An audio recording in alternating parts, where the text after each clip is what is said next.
cute. Oh, look at that. I literally do not remember what's in these bins. So. And this was only from like a year and a half ago. Yeah. Like we're not even talking. So the key with storing baby stuff is we have to remember it's there and what we have. So today let's talk about decluttering baby stuff, whether you're in between babies, not sure if you're done having kids, or if you're gonna be a grandparent.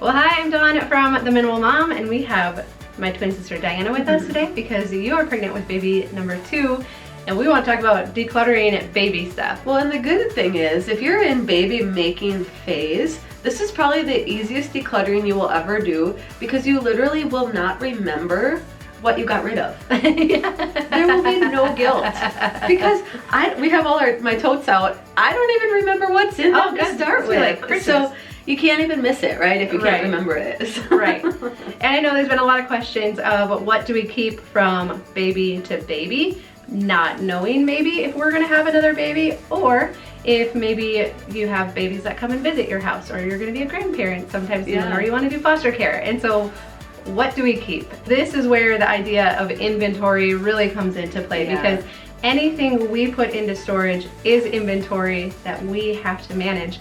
And by manage, I mean you have to remember that it's there. And so anything we put into storage, we have to know that we know that we're gonna use it in the future. Otherwise it's not worth it. The other thing with baby stuff, baby clothes and gear are probably the easiest things in the entire planet to replace. Facebook Market is my favorite. What I love about Facebook is that you can see the person that you're interacting with. Okay. So especially for baby stuff, where you're just kind of like, okay, who is this? You know, actually this crib was off Facebook Marketplace. Okay. Yeah. You know, so you're like, it's my baby's crib. I want to know. You can kind of vet people a little bit more. Right. But it's so easy to interact. The prices are amazing. That's what I found too. Anything you want, you could. Like Bumble, what color? What color Bumble would you like? Yeah, and right. Here in our market, it's $10. Whereas if you go to the store and buy it new, it's $40. Right. So. And we're gonna do a separate video on our baby essentials, but it's way less than you think. And if you've had one baby, now you have the benefit of that. You know what you used and what you didn't use. Yeah. So step number 1 is to get rid of anything that you didn't actually use with your babies. I know I was guilty. I would pack it up from baby to baby because I thought, oh, well, they didn't use it, but good, it'll be in brand new condition for the next baby, you know? And I'm like, why did I do that? So if you didn't use it once, you're not gonna use it again. Probably for me, the biggest thing is all the swaddles. Anybody else you have the Velcro kind, you have the zip kind, you have a lightweight, you have a heavyweight and everything. Honestly, we swaddled her in a blanket like my grandma did. Yeah, and like the muslin ones, right? Yeah, the muslin ones, you use them for everything. They're your burp rag, they're your nursing cover, you know, and so. Yeah, so keep those. Yeah, swaddlers was a big one for me to get rid of. And then let's talk about baby clothes. What do we keep? I know for me, I had all of the bins labeled girl ages 0 to 3 months, 6 to 12 months. And what I found was, well, you don't know the gender of your next baby. Yeah. You also don't know what season. So I had flip-flop seasons. So Maggie did not wear any of Adeline's clothes. I was also surprised, even though our kids are all about 2 years apart, how the styles would change. It's amazing how the styles change. So I would say with clothing, only keep anything that's really high quality or you know that they wore a lot. So sleepers for sure. I kept all the sleepers. I only kept onesies if they were in good condition. And I think Corbin wore little girl sleepers. He wore a lot of girl sleepers. We didn't leave the house. When you're at home, I just kept the stuff I really loved. Anything that got it all stained. She did wear out actually most of her sleepers because we just only had 4 that we rotated. Sure. If this baby is a boy, then all of that is going to be donated. Right. Because then the odds that the next baby would be a girl and it would be in season and still in style. Yeah. Not gonna, so, and even baby clothes. I mean, now again on Facebook Market, you can just go buy a lot of clothes. Isn't that awesome? Yeah, and so it's really, and it makes me feel better too because I actually do have some that I could sell.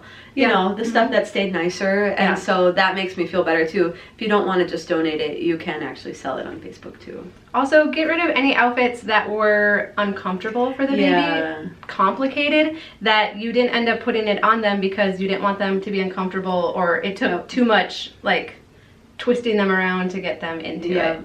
So this is where I just kept a few favorites. Like, how can you get rid of that? It has ears.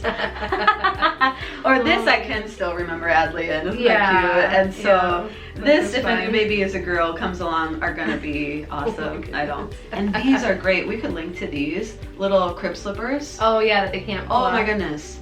All winter we wore these, you know, Yeah. and not losing socks and everything. Yeah. Yeah, we can definitely link some of your favorites down below too.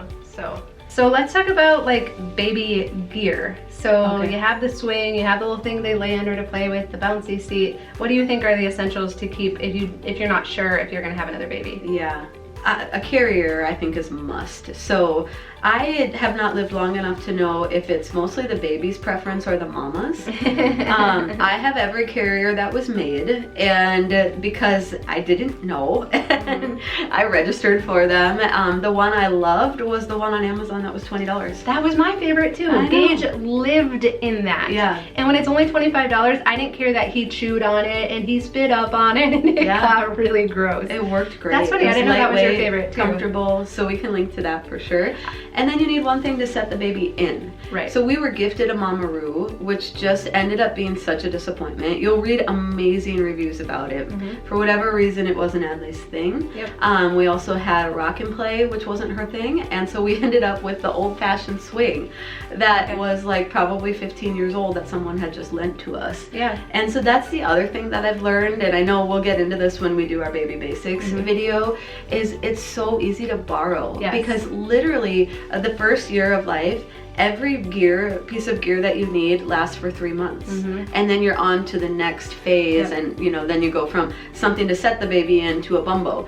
And so it's just borrow, Facebook Market. Well, and we had a friend who they got rid of all their baby stuff because they thought they were done, had a surprise. She said so many friends just offered her stuff then when they, you know, when they hear like, oh, you got rid of all your baby stuff. Yeah. Here. So she said she didn't have to spend $1 to replace all of the baby stuff that she had already gotten rid of. So amazing. Yeah. And I know, like, if you're like, well, because sometimes I do make investments in things because I'm like, well, this is the next 5-6 years of our life, right? You know, so the good stuff that you have. So I'm going to keep all 3 carriers that I have right now, just because I do have space in storage, so there's room for that inventory, and it doesn't stress me out to think about it. Okay. You know, so those are in a garbage bag with the bins in the storage, and I'm okay because again, I know this is our next foreseeable few seasons. Right. So that's where you have to know where you're at in this phase, and I think the biggest thing is it causing me stress? You do not need to be expending any more energy right now than you already are.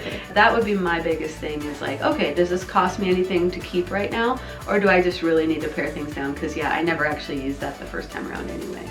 And I think for grandparents, when you're deciding what to keep and not to keep, I would keep just any absolute favorites. If there's any toys or outfits that were the absolute favorite, hang on to those and then trust the rest in the right season. You're gonna be able to come by really easily. A lot of times, I mean, we would get extras as gifts or showers, and then that ended up at my parents' house or, you know, at Nana and Grandpa's house. And so it is so easy to come by this stuff. So even as a grandparent, you don't have to keep tons of stuff to be prepared for a grandchild. Totally. And sometimes the parents have like certain preferences too with the stuff. So some of us are better about that than others. Yeah. So you really don't need to hang on to a lot of stuff. All right, well, we would love to know, what things do you keep from baby to baby, or if you're done but not sure if you're done, let us know, because that can be really helpful for others to read about too. And the baby basics video is coming next, so let us know your favorite must-have items for baby as well. Yeah, that'd be really helpful. All right, a thumbs up is the best compliment that you can give us. We hope you subscribe so that we can spend more time together, and we'll visit with you again soon.